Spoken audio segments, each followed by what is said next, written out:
Hey, it's Mel and today I'm doing my December wrap-up and January TBR. I actually have a ridiculous amount of books to show you because readathons. So the first book that I finished in the month of December was one that I don't own because I was borrowing it from somebody, and that was The Shadow of the Wind by Carlos Ruiz Zafón. This is an amazing book that follows a boy called Daniel as he grows up and his relationship with this book that he gets from the Cemetery for Forgotten Books, and he's really interested in this author but he can't find any of his stuff anywhere, so he tries to research it and everything's kind of shrouded in mystery, and then the author's life sort of starts mirroring his own life. It's a bit strange in a very good way. It's one of my favourite books of the year. I highly recommend it to everyone. The second book that I read in the month of December was Harry Potter and the Chamber of Secrets by J.K. Rowling. This is the second book in the Harry Potter series, if you didn't know, which I doubt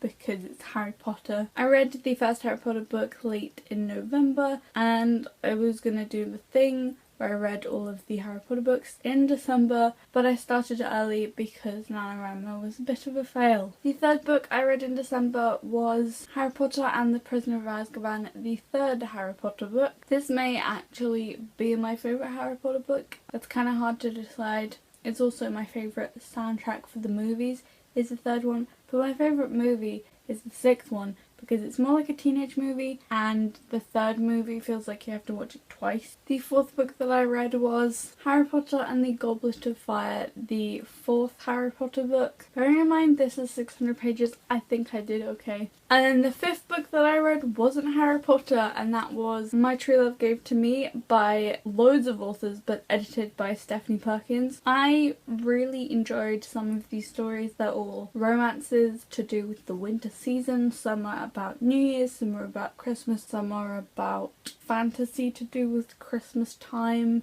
and Hanukkah and all of that stuff. Some of these were really cute, some of these were really strange. I wasn't a fan of all of them, but like when you rate it overall, you don't go for like 5 or 4, you normally go for like 3 or 2, just because some of them weren't that great. But that's not saying that you shouldn't actually read this because it's nice if you can pick and choose the ones that you like. It's also a good way of finding new authors that you may not have read any other way. The sixth book that I read was Harry Potter and the Order of the Phoenix, the longest Harry Potter book, and while in the middle of this, the Booktubeathon winter holiday thing started and I did a TBR for that video, and my wrap up is that I read 330 pages of this to finish it off in the first day, and then I read 44 pages of Harry Potter and the Half-Blood Prince that same first day, and then on the second day I read a further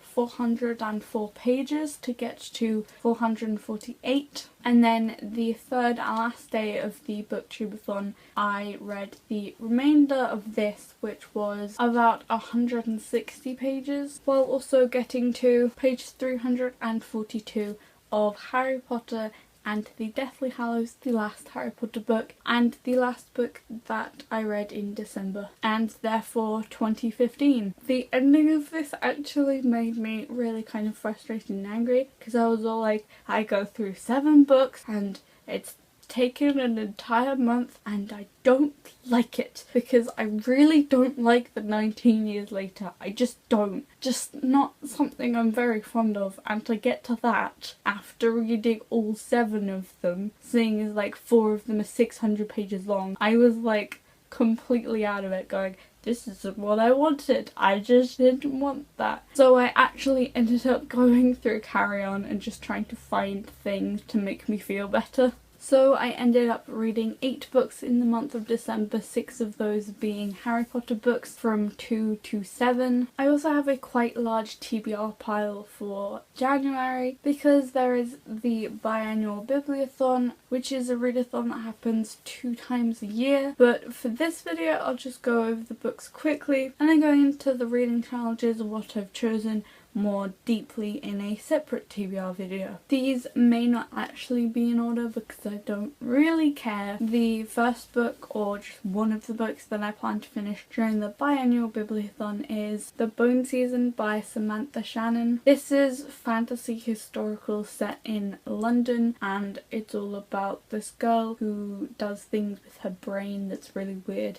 It's got all of these levels of different magic people. I've already read like the first couple 5 pages when I got it. I'm really into historical lately, and historical fantasy is just amazing. I have kind of high expectations for this one. It's also written by a very young author, which I find very interesting. The next biannual bibliothon book is Soundless by Rochelle Mead. This is actually the group book and everyone seems to be reading it right now. I'm kind of worried about what some people said about how they didn't really like it and it was really hard to read, but I'm going to try to go into this being totally unbiased. The next 2 books I'm reading for the biannual bibliothon are rereads, and I'm reading them because of a certain TV show, and I'm going to try and read the books again before the TV show comes out, but that may not happen. But it's only once a week, so I suppose I can read how many books that I want, because it's not like they're going to get up to the 6th book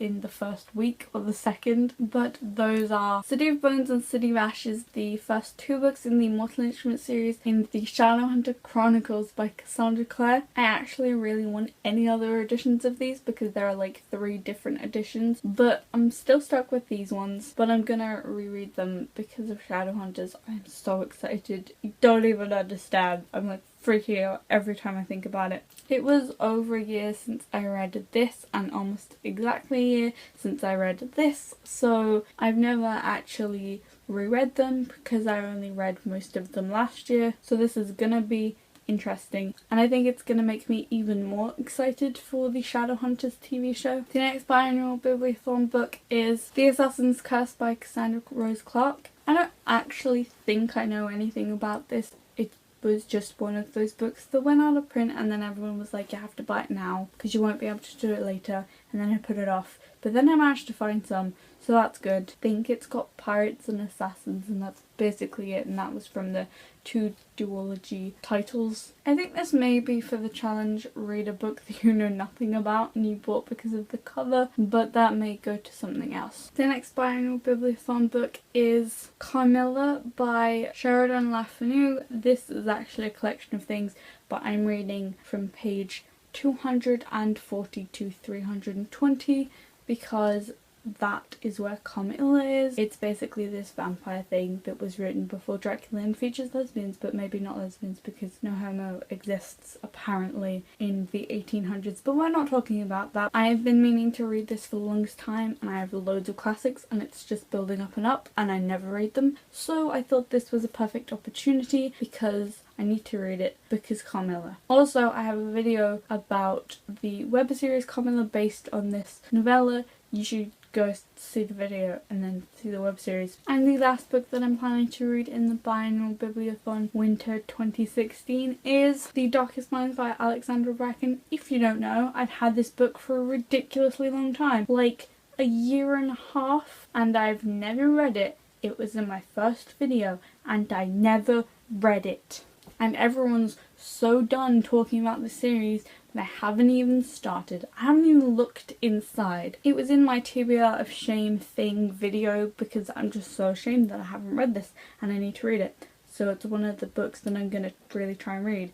Even though I'm actually going to school during the readathon, but the last readathon I did that was a week out of school, I got 9 books read. And the next 4 books are just various books that I'm going to try and read in the rest of the month, even though technically none of them are books apart from one. But that's a kind of complicated issue. So the 8th book that I'm going to try and read in January is Dreams of Gods and Monsters by Laini Taylor, the 3rd and final book in the Daughter of Smoke and Bone trilogy, which is amazing, as I gather from the first 2 books. I absolutely love it, but I'm really bad at following series through. I just really need to read all of the end books in series and then I should be good, especially duologies. I seem to put them off. I still really dislike all of these covers because they're hideous, but I wish that I had the American covers because they're absolutely beautiful, but that doesn't matter because I'm going to read them because they're beautiful on the inside. This series follows a girl who's an art student but also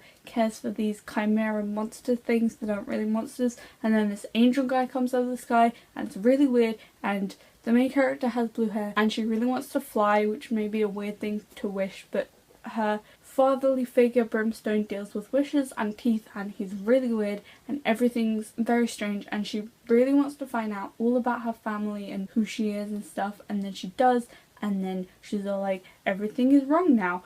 I don't know what to do with myself. The next book that isn't technically a book that I have to read in January is The Uncensored Picture of Dorian Gray by Oscar Wilde. This was the original thing that was written, and then the guy was all like, no, we need to cut things out of this without telling Oscar Wilde, because apparently 27 pictures is too many pictures of Dorian Gray. Anyway, Dorian Gray, new obsession. Because did you see Ben Barnes in that one film? I mean, like, he's weirdly beautiful. And also, I started watching Penny Dreadful literally on the new year. Like, I was halfway through the second episode when midnight strike. I wasn't, like, continuing watching it through. I, like, paused it for a minute. And also, I read a bit of the start, which is all about how it was used against Oscar Wilde in his court thing where they arrested him. So now I know some random facts about Oscar Wilde and dates and stuff. The second to last book that I have to show you is Blue is the Warmest Colour, the graphic novel that inspired the film by Julie Marrow. This is actually translated from French and I'm almost halfway, but the story hasn't really picked up, so it's not like I'm like really invested in it. It's got cool art, it goes through flashback kind of things but with like diary entries, and everything's like black and white apart from blue, which is really interesting, and it is incredibly different from the film. Let me just tell you, because everything's different and strange apart from like the very basic plot, and even that's changed quite dramatically. I could probably read this really fast if I wanted to, I'm just not really into it. And the last book that I have to show you may be a bit strange considering all of the books that I read in December, and that is Harry Potter and the Philosopher's Stone, the first illustrated edition of Harry Potter, because it's a bit weird going from the last page of the last book to the first book of the first book, but I'm not complaining. It's just that I tried translating the first page of Harry Potter from Finnish to English, so I've read the first page a ridiculous amount of times, and it got kind of boring once I got to some pages that didn't have drawings on. But I guess once they get to Hogwarts, things will pick up and be very interesting. But it's kind of distracting when I was reading the last couple books in the Harry Potter series. I was like, how are they going to illustrate that? And then while reading this, I'm like, oh, they don't illustrate everything that's described, they only illustrate the things that suit them. But I'm still really glad that I got this because this is the most beautiful thing that I own. So that's why I hope to get to this one and continue with it at the last part of the month. So that's the ridiculous amount of books that I had to show you. I hope you enjoyed, and I wonder whether you've read any of the books that I plan to read. You've probably already read Harry Potter. If you haven't, why are you even on YouTube? You should probably get to doing that. Penny Dreadful is also amazing. You should watch that after you watch the entirety of Come My Love. But I'm not one to tell you what to do. Hope you enjoyed. Bye!